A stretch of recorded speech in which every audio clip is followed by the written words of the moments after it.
Vamos a conversar a continuación, como lo anunciamos hace un momento, con el señor César Delgado Guembes. Es experto en derecho parlamentario, ha sido oficial mayor a propósito de la elección de la mesa directiva el día de hoy. Señor Delgado Guembes, ¿cómo está usted? Muy buenos días. Muy buenos días, Jaime, muy buenos días, Noel.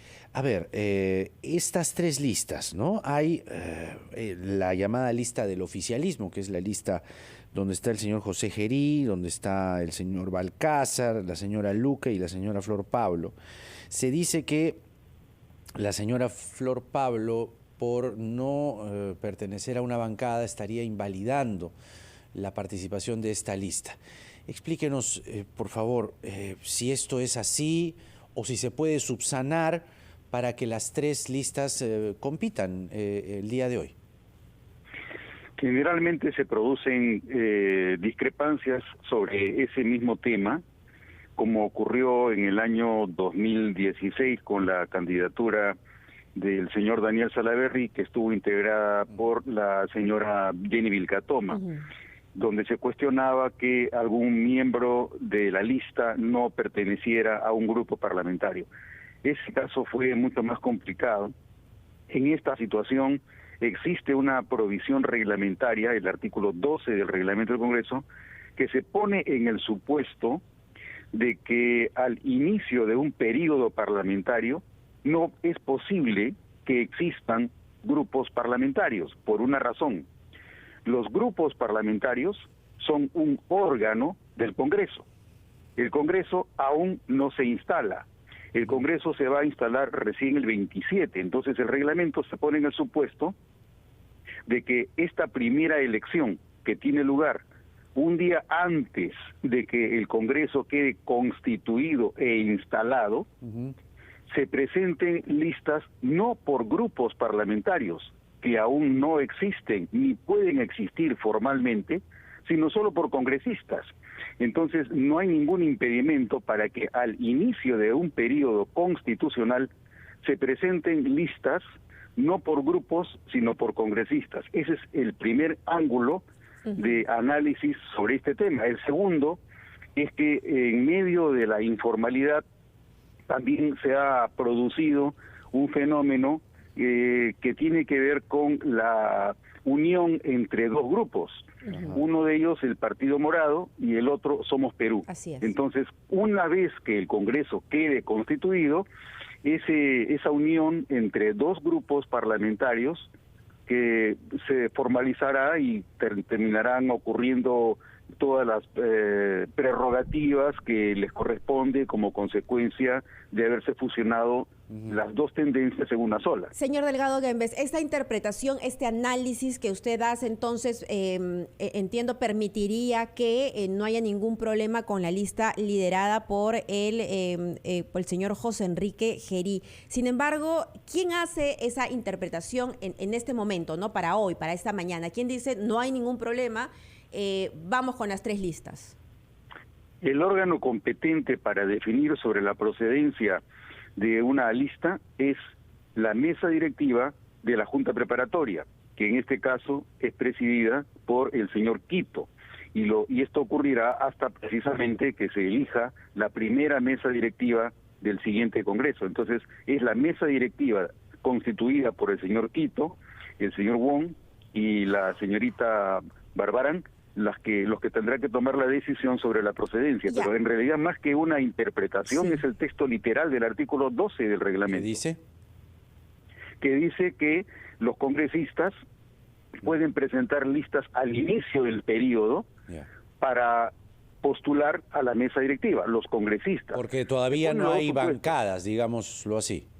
Bueno, hay pretensiones, pero no pueden haber bancadas, no pueden haber grupos, hasta que no haya un congreso del cual los grupos sean un órgano. O sea, la lista, digamos, del señor Gerí, de la señora Balcázar, de la señora Luque y de la señora Pablo, para usted es válida, de acuerdo al reglamento, de acuerdo a las formas, sí procede su participación. Jaime, tú mencionas que es de acuerdo a mí. Bueno, pues obviamente tienes derecho a opinarlo, ¿no? Pero no es de acuerdo a mí, es cuestión... No, decía al reglamento, no a usted. Claro, es el texto del reglamento y además es la práctica común, siempre ha sido así. Lo que pasa es que con la inexperiencia y la dificultad que ahora genera el tema de la irreelegibilidad de los congresistas, cada vez tenemos menos congresistas con alguna experiencia que permitan entender cuál es la dinámica natural en el Congreso. Eso que toca usted es un buen punto. Hay inexperiencia por un lado, pero por otro lado estamos en un ambiente muy polarizado. Podría haber una intención política de, no permitir que esta lista se presente, aduciendo estos problemas que, por cierto, ha señalado Avanza País, ¿no? Que quienes son los que han solicitado que se observe esta lista. ¿Cuánto tiempo podría llevar la discusión de esta situación?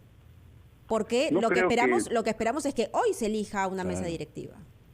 Bueno, en principio, Mabel, como te darás cuenta, este es un supuesto en el que no hay amor a primera vista, porque nos encontramos en una especie de animosidad. Yo creo que cuando se les explica a los congresistas lo que señala el reglamento, fácilmente puede solucionarse el problema. En este caso, lo que debe ocurrir es que a la hora de anunciar el presidente de la mesa directiva, el señor Quito, que se han presentado 3 listas, también hará alguna atingencia a la validez y a la procedibilidad de la tercera lista, y con eso debe quedar todo concluido. Ahí no debe haber ningún tipo de contingencia.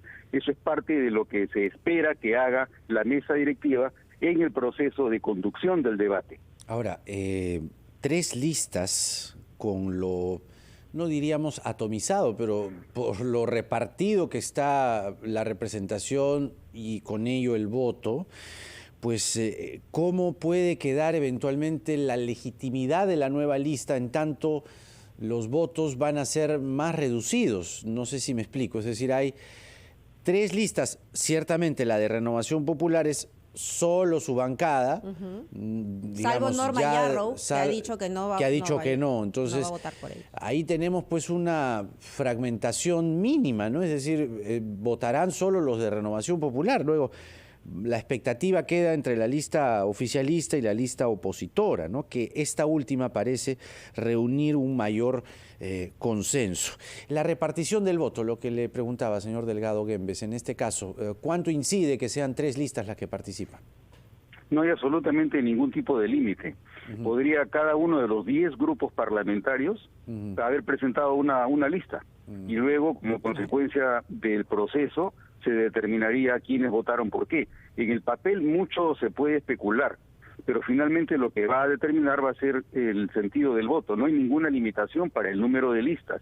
Lo que sí es deseable siempre es que se articule entre la diversidad de partidos políticos una lista de consenso, de forma que se dé una señal, un gesto claro de que hay un propósito de integrar en un mismo sentido la unidad de las intenciones de los distintos grupos parlamentarios. Aparentemente, de los 10 grupos, ahora se podrían concretar 3 diferentes tendencias, o eventualmente 2, porque finalmente lo que señaló la lista de Renovación Popular es que pueden dividirse dentro de los propios grupos que apoyan la lista 2 de la señora Mari Carmen Alba, y finalmente de ahí resultará un número de votos que permitirá finalmente decidir cuál es la lista que ha ganado la mesa directiva.